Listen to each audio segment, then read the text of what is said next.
बिस्मिल्लाहिर्रहमानिर्रहीम। उम्मीद है आप सब खैरियत से होंगे। और आज आपका दूसरे दिन का प्रैक्टिकल था, 8 तारीख का, 8 अगस्त का। तो मैंने महसूस किया कि आपके सवालों के जवाब बेहतर तरीके से दिए जाएं।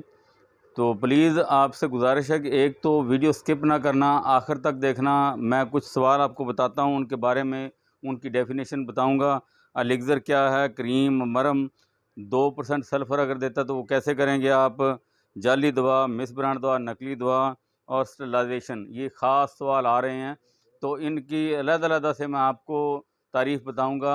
इसको ज़हन नशीन कर लेना। वीडियो को 2, 3, 4 दफ़ा आप सुनेंगे तो आपके ज़हन नशीन हो जाएंगे। कल जिन्होंने पेपर देना और परसों जिन्होंने देना है, उनके लिए ये बहुत अच्छा और आसान हो जाएगा थोड़ा सा।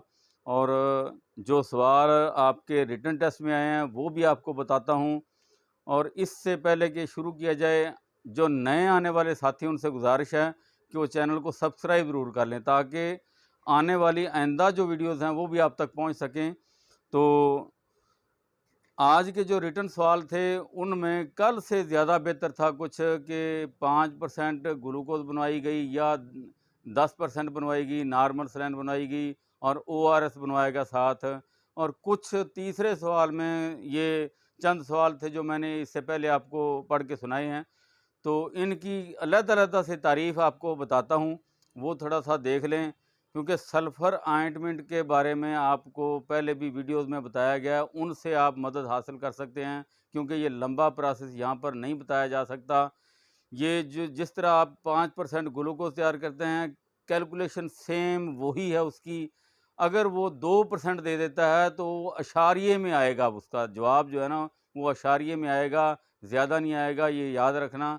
जितना आए उतनी ही इसमें बेस डाल लें और उसी तरीके से आपने चलाना है। तो ये इसमें सवाल है जी, एलिक्ज़र क्या चीज़ है? तो एलिक्ज़र ये है कि दवा को जब ये अल्कोहल में तैयार की गई दवा होती है उसे एलिक्ज़र कहते हैं। एक पानी में तैयार की गई होती है, दूसरी ये अल्कोहल में तैयार होती है। जो दवा अल्कोहल में तैयार की जाती है उसे एलिक्ज़र कहते हैं। दूसरे नंबर पे क्रीम और मर में क्या फ़र्क है?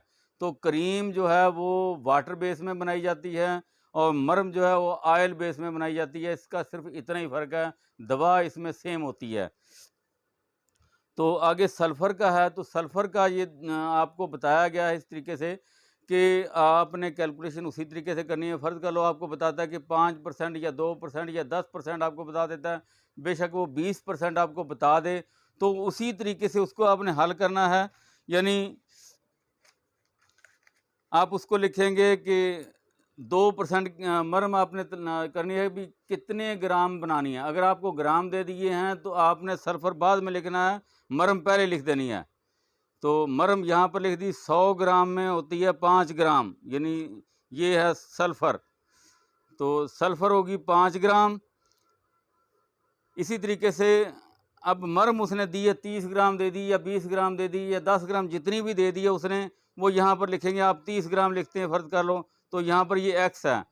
तो इसको क्रॉस ज़रब देने के बाद ये सीधा-सीधा सवाल आ जाएगा, एक्स बराबर है, यानी 100 ज़रबे 5। मैं आपको मुख्तसर थोड़ा-सा करके बता रहा हूँ। तो ये 30 ज़रबे 5 बटा 100 आ जाएगा। तो ये 10 के साथ 10 गया और ये 3 5 15 हो गया, नीचे 10 आ गया। इसको जब ये सिफर ख़त्म करेंगे तो यहाँ अशारिया आ जाएगा, यानी 1.5 ग्राम सल्फ़र आपके पास आ गई है। बाकी 28.5 ग्राम इसमें आप बेस शामिल करेंगे तो ये आपका सवाल हल हो गया। इसी तरीके से अगर ये फ़ीसद अगर आपको कम या ज़्यादा बताता है तो उसी लिहाज से इसकी कैलकुलेशन कर लें। ये आपका सवाल था। तो इसके बाद है जाली दवा। तो जाली दवा का मतलब ये है कि दवा तो उसमें मौजूद है, लेकिन जो बनाने वाला है वो कोई और है, वो फेक नाम है, जाली नाम है, तो ये दवा जाली होगी। तो ये इसकी तारीफ़ है। इसके अलावा ये भी कह सकते हैं कि दवा तो पैनाडॉल ही है और कंपनी भी ठीक है, लेकिन उसमें दवा कोई और है, एस्प्रिन वगैरह डाल दी उसने या कुछ और डाल लिया, तो वो भी जाली है।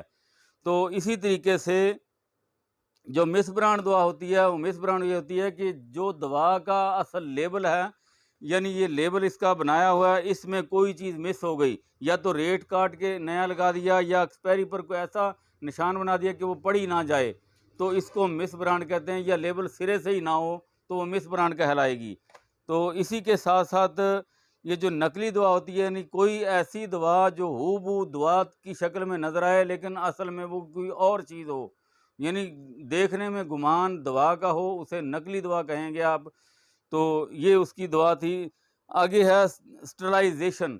स्टरलाइज़ेशन का मतलब है कि किसी चीज़ से जरासीम को ख़त्म करना, जरासीम को मारना, ये स्टरलाइज़ेशन कहलाती है। जैसे अस्पतालों में ऑटोक्लेविंग के ज़रिए, उबालने के ज़रिए या मुख्तलिफ़ गैसों के ज़रिए जरासीम को मारा जाता है। जरासीम मुकम्मल तौर पर चीज़ से ख़त्म किए जाते हैं, उनके तरीके मुख्तलिफ़ हैं, लेकिन जरासीम को ख़त्म करना किसी चीज़ से स्टरलाइज़ेशन कहलाता है। तो ये इसका जवाब था। आपने ये कन्फ्यूज़ नहीं होना, आसानी से, तसल्ली से उसका जवाब देना है। कल से आज मुख्तसर था, आइंदा आने वाले दिनों में इससे भी मुख्तसर होगा। एक-एक, दो-दो सवाल पूछे हैं सिर्फ़ उन्होंने और आपको फ़ारिग कर दिया है। वो भी रिलैक्स हो चुके हैं और रिलैक्स होने के बाद जो पेपर लिया जाता है वो थोड़ा-सा आसान होता है। इंशाअल्लाह कल और परसों 2 जो आने वाले दिन होंगे, इनमें पहले से ज़्यादा आसान होंगे। तो ये वीडियो को बार-बार सुनें, इसको तसल्ली से देखें और इसी के साथ पिछली वीडियोज़ को भी देख के अपनी तसल्ली से ये इम्तिहान की तैयारी करें। गफ़लत में ना पड़ें और ये इस बहस में भी ना पड़ें। कोई एक बंदा सवाल फेंक देता है ग्रुप में कि ये जी कैलकुलेशन फ़लाँ बंदे की गलत थी, फ़लाँ बंदे की गलत है, उसको छोड़ दें। आप उसको छोड़ के जो समझ में नहीं आता उसको भी छोड़ दें, नई तलाश करें ताकि उस बहस में पड़े हुए आप दूसरे सवालों से महरूम ना रह जाएँ।